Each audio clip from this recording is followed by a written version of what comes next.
huyu ana madhaifu fulani. Sasa hata kukusalimia inabadilika, hata kukuangalia anakuwa anakupandisha na kushusha vile.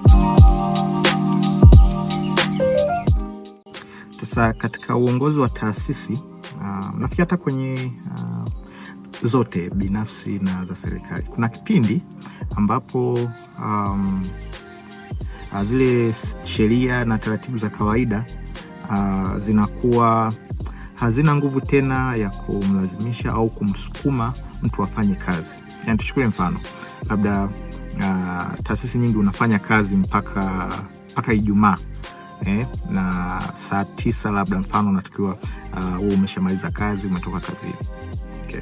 Sasa inafika kipindi ambapo kuna majukumu au kazi za muhimu zinatakiwa kufanywa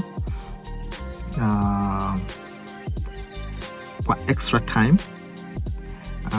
na ninajua kuna wengine labda utapewa ile allowance ya kufanya kazi extra time, lakini kuna kipindi tu ni mtu kwamba hahitaji hiyo pesa ya extra time, kwa maana ya kwamba ile hamasa yake ya kufanya kazi hahitaji hiyo hela ya extra time. Ana vitu vingine ambavyo anaweza kuvifanya na vitu vingine kama hivyo. Sasa inafika hicho kipindi ambapo hizi sheria hizi za kawaida za kazi za utumishi hazina kazi, lakini inatakiwa kazi ifanyike. Kitu gani kitakusaidia kama kiongozi kuwafanya hawa watu ambao unawaongoza sasa waendelee kuwa na hamasa ya kujitoa, ya kujituma extra, tofauti na wakati mwingine na majukumu yao ya kawaida? Ni mahusiano. Na mahusiano yanajengwa pale ambapo kuna uaminifu kati ya kiongozi anamwamini anayemuongoza na anayeongozwa anamwamini kiongozi wake. Kitu gani kinatufanya tuaminiane hapo katikati? Ni sasa hii ni siri. Fikiria kwamba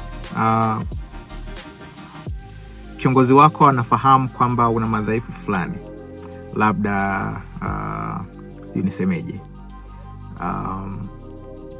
fikiria madhaifu yoyote ulionayo, yale ambayo kwako wewe ni siri na huwa hautamani mtu yoyote afahamu, lakini inafika kipindi kuna namna imetokea na kiongozi ameyafahamu hayo madhaifu yako. Alafu kwa kuwa ameyafahamu, haitumii kuwa ni kama fimbo ya kukupigia, kukutishia. Unajua siri zako, lakini japo anajua siri zako, bado anaendelea kukuheshimu vile vile.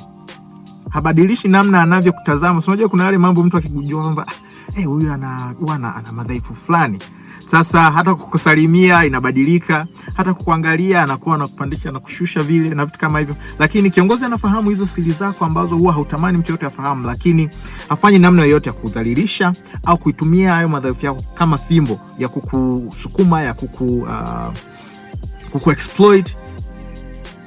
Kiongozi ambaye anafanya hivyo, huwa kuna mahusiano makubwa sana ya kuaminiana kati ya anayeongozwa na kiongozi. Kuna kipindi fulani miaka hiyo ya zamani, unajua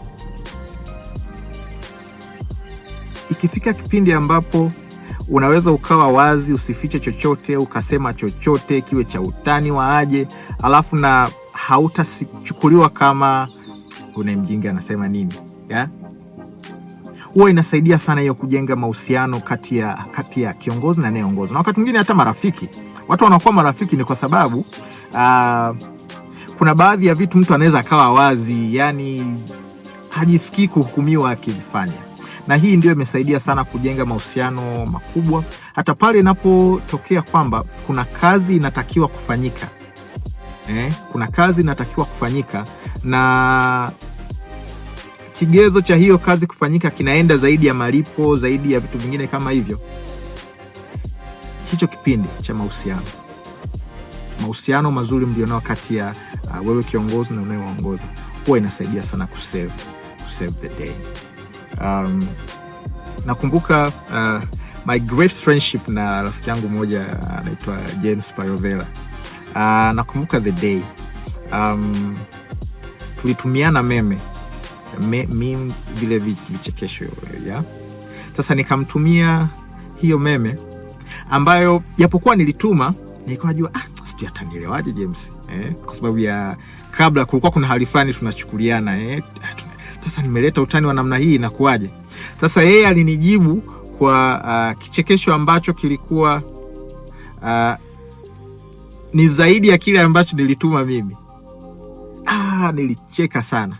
And from then ikawa ni kwamba sasa ni kama ikawa imeclick kwamba kumbe kile kiwango changu cha utani, kiwango changu cha masihara, japokuwa tunaheshimiana na James, ni kama vinashabihiana hivi.